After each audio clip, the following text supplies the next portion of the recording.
예배대로 사는 그리스도인 제목으로 말씀을 전하겠습니다.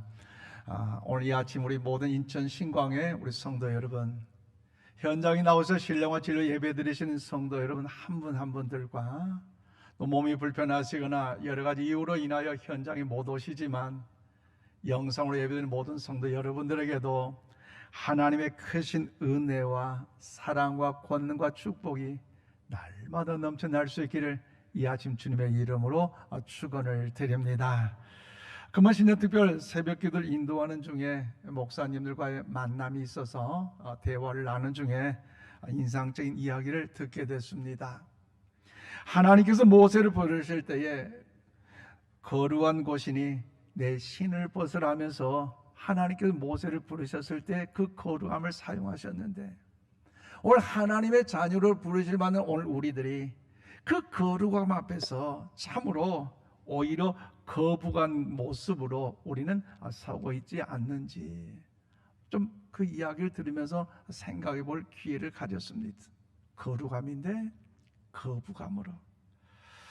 그래서 우리가 지금 하나님을 부르신 그 부르심에 대해서 우리는 사명에 대하여 참으로 얼마나 거룩하게 응답하며 순종하고 있는지, 아니면 거부하게 우리는요 나아가고 있는지 우리는요 스스로 점검해보는 2023년 새해가 되어야 할 필요가 있다는 거죠. 하나님께서 이 땅에 교회를 세우신 가장 큰 이유가 있다면요, 교회를 통해서 구원과 생명의 소원을 이루시기 위함입니다. 그래서 쉽게 말씀드리면 하나님의 임재를 경험한 예배자들이 예수님의 말씀으로 훈련된 제자가 되어서, 이름 딱 화면이 나와야 되는데, 성령의 능력으로 지역과 세상을 섬기는 것이 바로 교회의 존재의 목적입니다. 교회는 무엇보다 하나님을 예배하는 자들의 공동체이며, 여러분, 모임이 우리의 주 목적이 아니라 이 세상을 섬기기 위하여 부르심을 받았다는 것을 우리는 분명히 기억해야 할 줄로 믿습니다. 또 우리는 예배를 통해 하나님과 교제하며, 예배를 통해 하나님과 동행하고, 예배를 통해 세상을 변화시키며 섬기는 힘을 얻게 됩니다. 그래서 힘이란 우리에게 어떤 능력이 생기는 것이 아니라, 여러분, 우리로 하여금 하나님과 같은 관점을 가지고 헌신하게 하는 데 있는 것이에요. 그리고 우리는 부족하지만 하나님께 드린 예배에 최선을 다해야 하고, 이 예배의 자리를 통해서 더욱더 사명에 충실함을 우리는 더욱더 확인할 때에 하나님께서 우리 성도들 한 사람 한 사람을 통해서 영광과 존귀를 받으시고 크신 은혜를 우리 모두 가운데 허락해 주실 줄로 믿습니다. 그런데 여러분, 우리 코로나 이 팬데믹 현상을 우리가 또 이게 지나가면서 많은 교회, 많은 성도들이 교회에 나오는 것을 두려워하고 있다, 꺼려하고 있다, 이 자체 여러분 아십니까? 여러 가지 각자의 이유가 있겠지만 그 이유는요, 바른 정답이 될래야 될 수가 없어요. 왜냐? 예배는 선택이 아니라 필수예요. 예배는요 하나님께 드린 우리의 사명이 되어야 되기 때문에요. 한여름 여러분, 우리 성도들의 학창시절 또 경험하신 분들도 있겠고요, 여러분 자녀들 중에 학창시절 또 가르치는 부모님들 계시잖아요.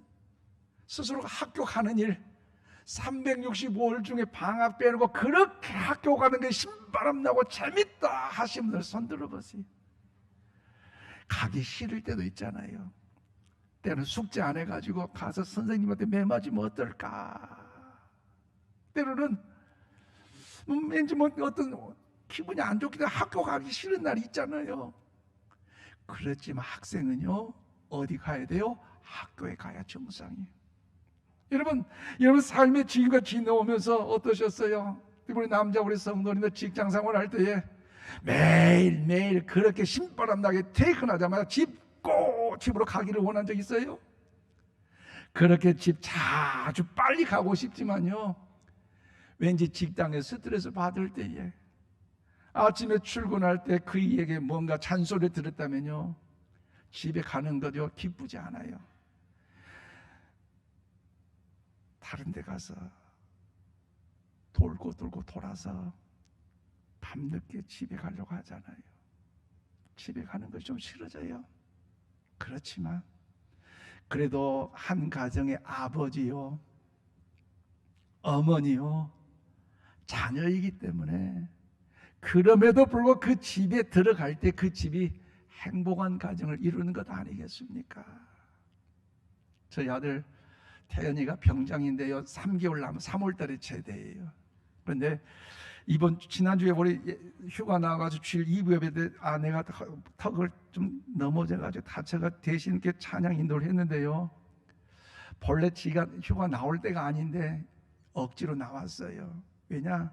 군대에 요즘 휴대폰을 다 줘요, 일과 끝나면. 그런데 그 휴대폰 가지고 뭔가 사이트에 들어가서 저렴한 뭔가 전자제품을 산다고 결제를 했는데 그만 사기를 당했어요.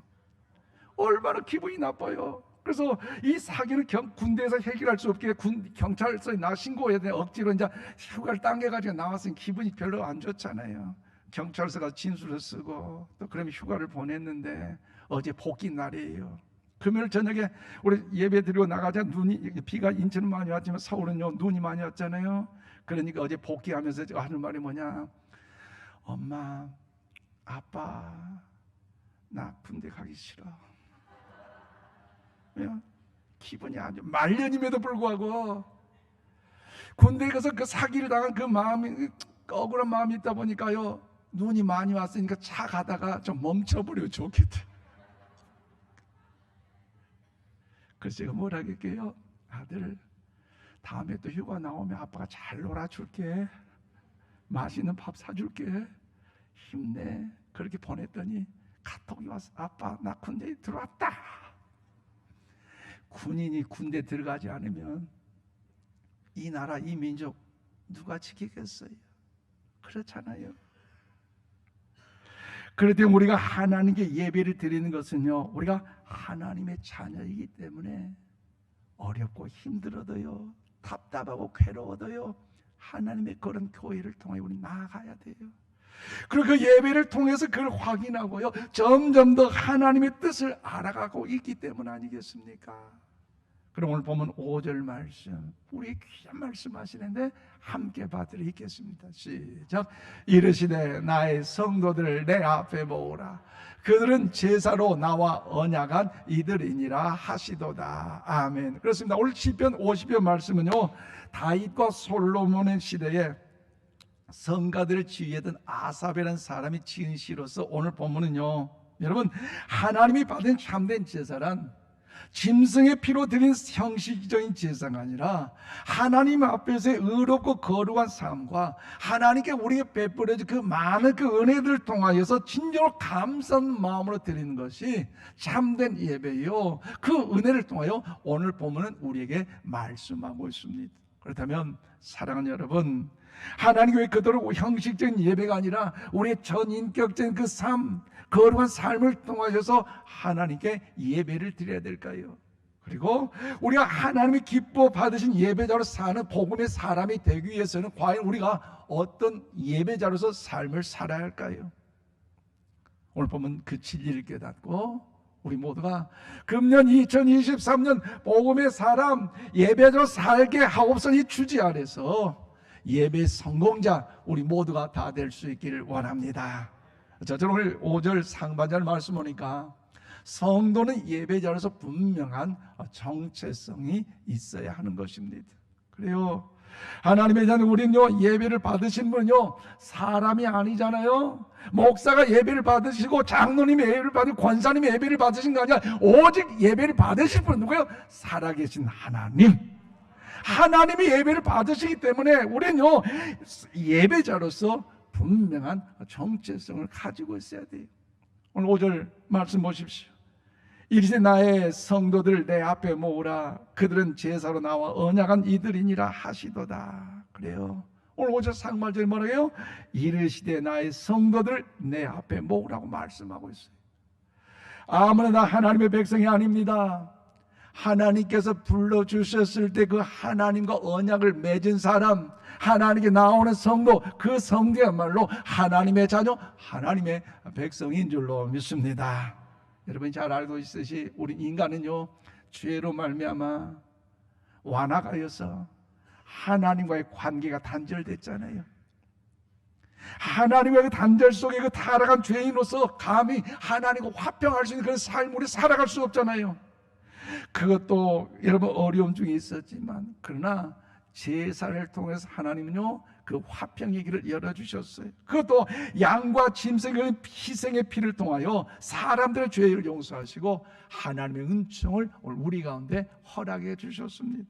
그러나 이 제사는요 오늘날 인간의 속죄 제물로 피 흘려 죽으신 예수 그리스도를 상징하고 있다는 사실을 이 아침 우리 모두가 기억할 수 있기를 바랍니다.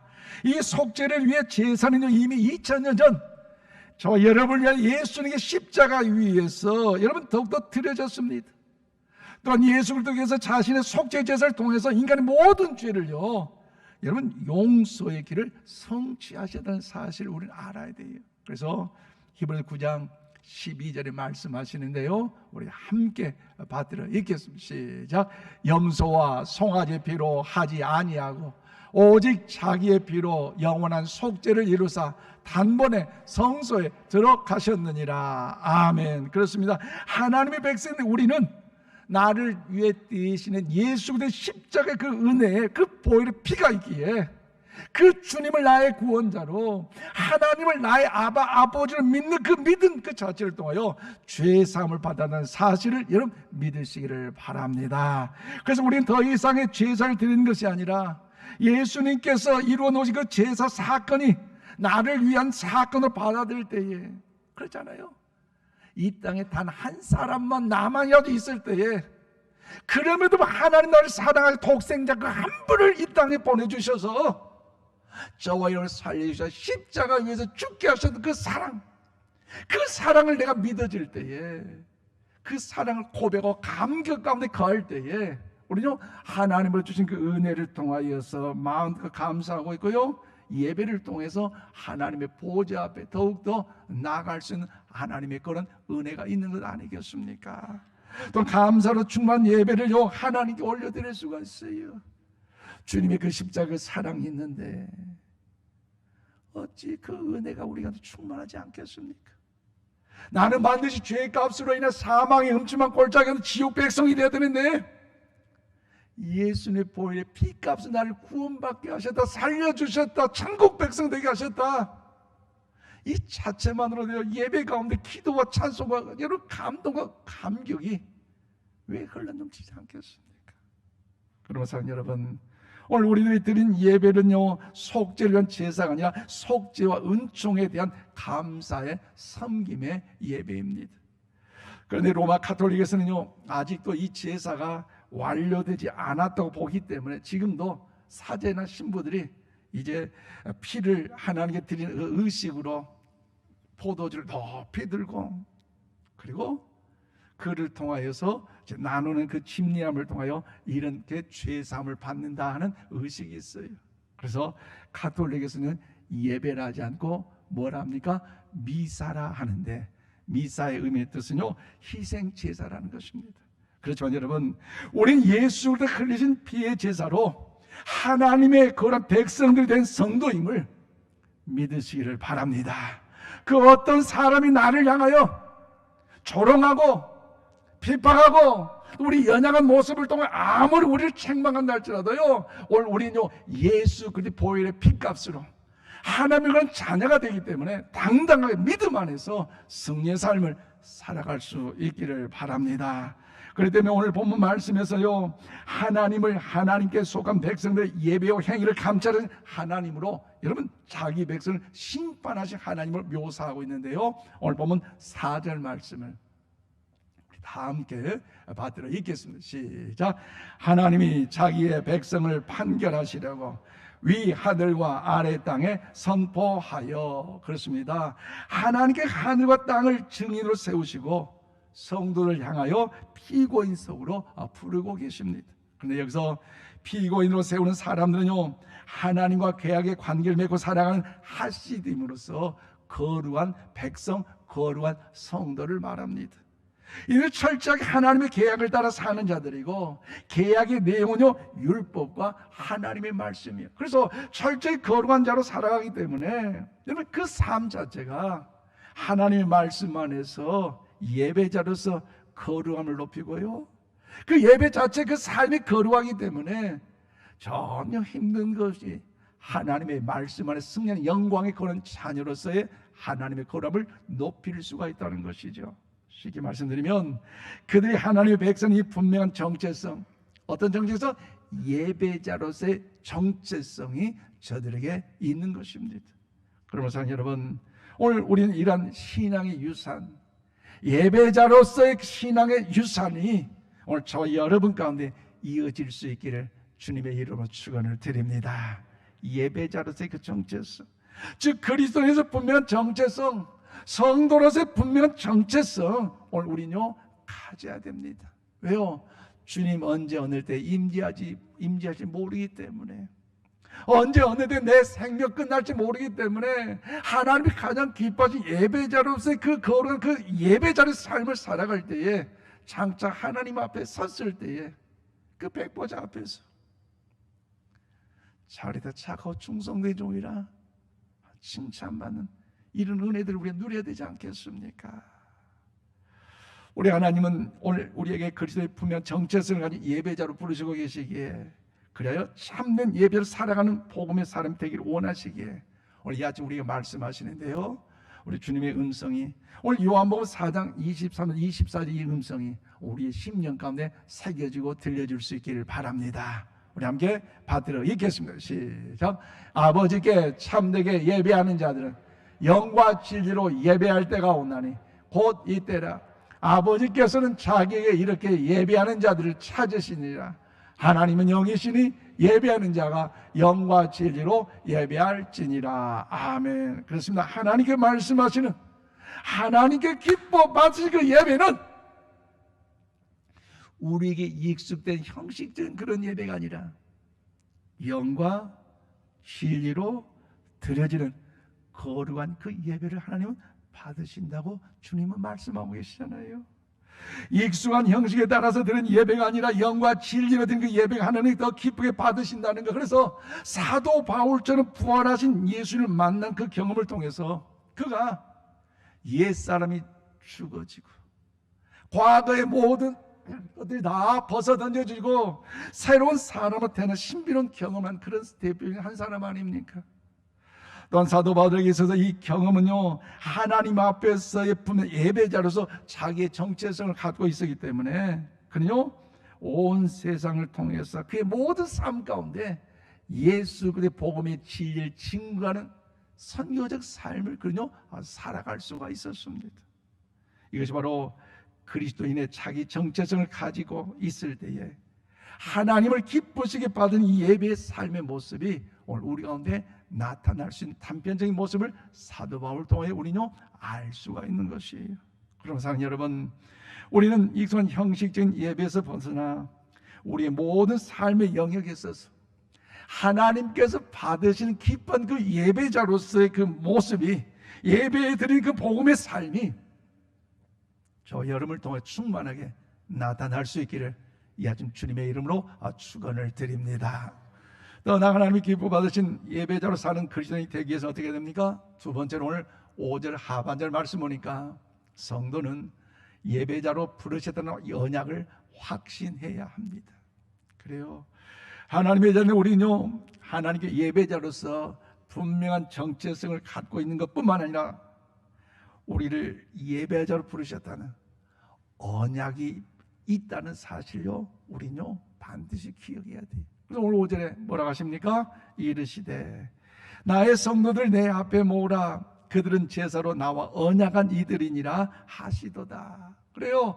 하나님께 오늘 5절 하반절에 그들은 제사로 나와 언약한 이들이라고 말씀하고 있는데, 앞서 말씀드릴 때에 나의 성도들을 내 앞에 모으라고 선언하셨을 때 나의 성도들이 하시딤, 즉 경건한 거룩한 사람들은 사람을 우리 살펴봤어요.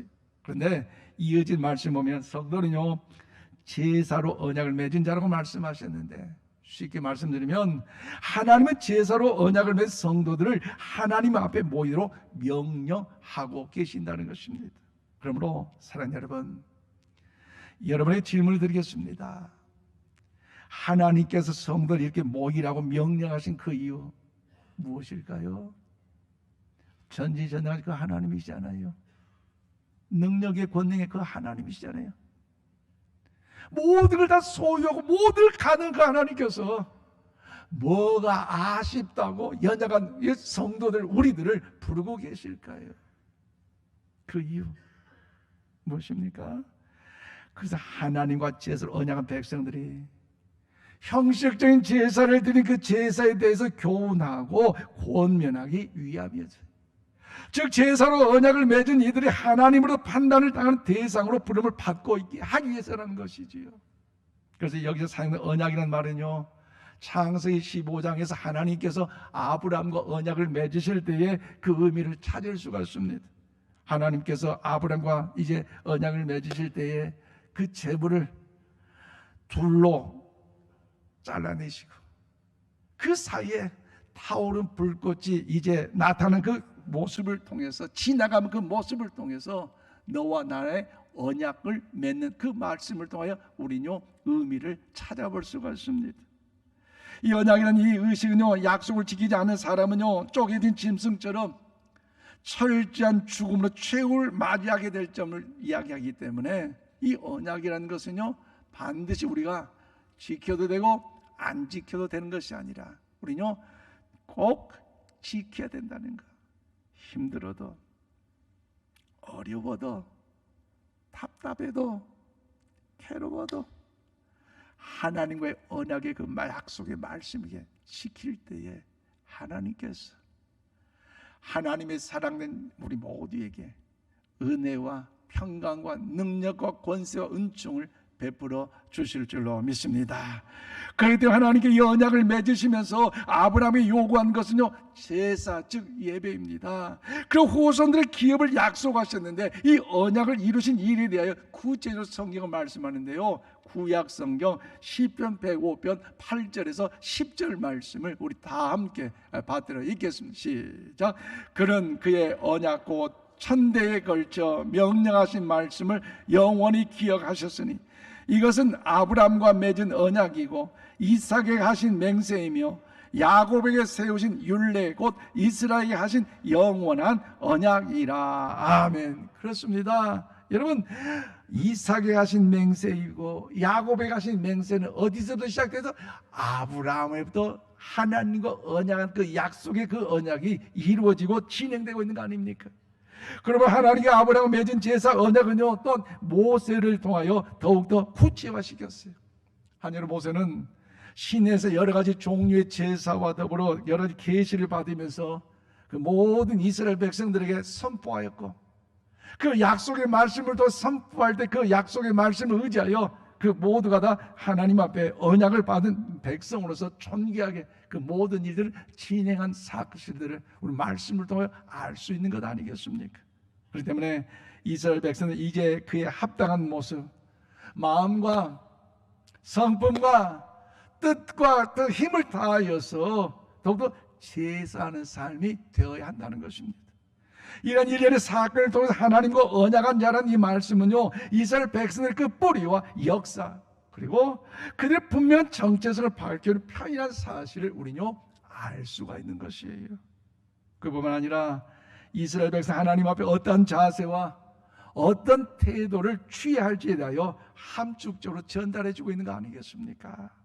그런 사람 여러분, 하나님 백성으로 부름을 받는 우리 또한 예수 그리스도의 피의 제사로 하나님과 언약을 맺는 거룩한 하나님의 백성, 하나님의 자녀임을 믿으시기를 바랍니다.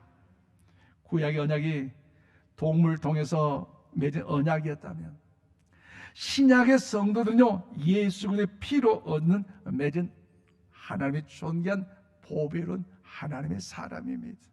우리는 그 사실을 기억하면서 히브리서 9장 11절에서 12절 말씀을 우리 함께 받들어 읽겠습니다. 시작. 그리스도께서 장래 좋은 일에 대제사장으로 오사 손으로 짓지 아니한 것 곧 이 창조에 속하지 아니한 더 크고 온전한 장막으로 말미암아 염소와 송아지 피로 하지 아니하고 오직 자기의 피로 언약한 단번에 성소에 들어가셨느니라. 아멘. 오직 자기의 피로 영원의 속죄를 이루사 단번에 성소에 들어가셨느니라고 여러분 말씀 뭡니까? 바로 히브리서 기자는요 증거하고 있는 것이, 여러분 아브라함과 맺은 언약은요 모세를 거쳐 예수 그리스도에 이어졌다는 사실을 철저하게 오늘 히브리서 기자는요 밝히고 있습니다. 즉 우리는 예수 그리스도를 통해서 재건의 언약에 속한 사람들이라는 사실을 여러분 믿으시기를 바랍니다. 그렇다면 사랑하는 여러분, 또 한 가지 여러분의 질문을 드립니다. 이와 같이 예수 그리스도의 언약을 맺은 백성들 취할 가장 기본적인 자세와 기본적인 태도는 무엇일까요? 그것은요 하나님을 예배하는 것임을 잊지 마시기를 바랍니다. 우리 함께 가슴에 손 얹고 우리 하나님께 고백할까요? 나는 하나님께 영광 드리는 예배자입니다. 다시 한번 고백할까요? 나는 거룩한 예배자입니다. 할렐루야! 하나님이 기뻐 받으시는 나는 하나님의 거룩한 예배자라는 사실을 잊지 마시기를 바랍니다. 말씀으로 언약해 주셨잖아요. 그러기에 여러분 우리가 왜 예배를 드려야 됩니까? 예배는요 하나님께 찾아오셔서 베풀어 주신 은혜와 권능에 대해서 응답하는 행위이기 때문에, 하나님의 은혜를 받은 성도라면, 하나님의 그런 자녀라면 마땅히 뭐요? 당연히 성도의 가장 기본적인 의무라고 할 수 있는 예배하는 삶이 되어야 한다는 것 동의하십니까? 아멘이십니까? 그렇습니다. 그렇기 때문에 하나님이 오늘 시편 기자를 통하여 말씀하셨던 제사의 언약을 맺은 사람의 이 선언이 예수 그리스도를 통해서 언약을 맺는 우리들에게 동일하게 적용되고 있다는 사실을 믿으시기를 바랍니다. 그러므로 사랑하는 성도 여러분, 구약의 하나님께서 이스라엘 백성을 부르셨듯이 하나님께서 오늘 우리를 예배하는 삶으로 부르시고 언약을 맺은 그 하나님이 우리와 함께 영원토 함께하는 사실을 믿으시기를 바랍니다. 그렇기 때문에 우리의 삶은요 하나님이 나의 아버지이시고 우리 그의 하나님의 자녀된 백성이기 때문에 하나님이 기뻐하시는 예배하는 그 삶으로서 하나님 자녀답게 살아갈 수 있기를 주님의 이름으로 축원을 드립니다. 말씀을 맺습니다. 종일 우리 인천 신광 가족 여러분, 오늘 말씀 예배자로 사는 복음의 사람, 즉 예배자로 사는 그리스도에 대하여 말씀하고 있습니다. 그래서 예배자로 사는 그리스도인은 제사로 언약을 맺는 사람의 사실을 확신하면서 또한 예수 그리스도를 통해서 복음을 경험하고 그 복음의 은혜를 베푸시 하나님을 예배하는 자리에 서는 사람을 기억하면서 어떤 사건 사고 속에서도 어떤 환경 속에서도 하나님이 기뻐 받으신 참된 예배자의 삶을 사는 우리 모두 다 되기를 주님으로 축복합니다. 그래서 예배자로 사는 그리스도인은 무엇보다도 신앙의 자기 정체성을 여러분 확고하게 정립해야 돼요. 예배자를 부르시고 언약하신 그 확신을 우리는 갖고 2023년을 출발하십시다. 여러분 2023년 출발한 지 문이 열어진 지 올 8일째가 됐습니다. 금년 바라고 원하는 소원들, 목표들 이루어지기를 축복합니다. 그런데 지난 7일 동안 오늘 교회에 나오는 오늘 오전 동안 과연 하나님 앞에서 얼마나 거룩한 예배자로 여러분의 삶을 사셨습니까? 이웃과의 만남 속에서도 거룩한 예배자의 그 모습, 예수님이랑 어떻게 말씀하셨을까? 하나님이 우리과 함께 나와 있는데 거룩한 예배자라면요 말 한마디가 달라요. 행동 하나가 달라요. 또 직장에 가서도요 거룩한 예배자의 모습은요 주님이랑 어떻게 하셨을까? 하나님이 내 앞에 계시는데 모습이 다르잖아요. 위 상사가 보니까 일하는 척하고 땀을 흘리고 상사가 안 보이면 농땡이 피고. 아니에요. 교회에서도 그런 예배자의 그 삶, 예배자의 그 모습, 목사님이 알아주니까 하고 안 알아주니까 안 하고, 아닙니다. 하나님은 오늘도 우리와 함께 하시는데 목사는 몰라도요, 우리 장로님 권사님이 몰라서 여러분 칭찬 못하고 위로 못해도요, 하나님이 아시기 때문에. 아멘입니까? 그 예배자의 삶, 더나 가정에서 아버지의 권위, 어머니의 권위, 자녀들의 어떤 뭔가 특권도 있지만 정말로 예배자로서의 그 삶을 살아갈 때에 내가 하고 싶은 말 아니잖아요. 여보, 달라져야 되지 않겠습니까? 남편에게 출근할 때 자기 옛날부터 보면 아침마다 말해 당신 말이 지나면 냐냐냐냐냐냐냐냐가 아니라 예배하는 삶을 사는 아내의 모습 어떤 거? 여보, 오늘 힘든데 화이팅, 내가 응원할게, I love you, 달라야 되지 않겠습니까? 주님이 계시고 하나님이 계시는데 우리 자녀들 역시도 가정에 달라야 되지 않겠습니까? 다른 어느 때보다도 우리 2023년 거룩한 예배자로서의 그 삶이 이웃과의 관계를 통해, 가정을 통해, 교회를 통해서 확고하게 나타날 때 장차 그 하나님 앞에서 칭송받고 사랑받는 존귀한 자로서 우리 모두를 세워질 줄로 믿습니다. 예수를 통해 성취된 언약의 백성으로서 우리의 삶 가운데 하나님께만 예배드리는 예배자로 사는 그리스도인이 다 되기를 주님의 이름으로 축원을 드립니다. 기도합시다. 하나님 감사합니다.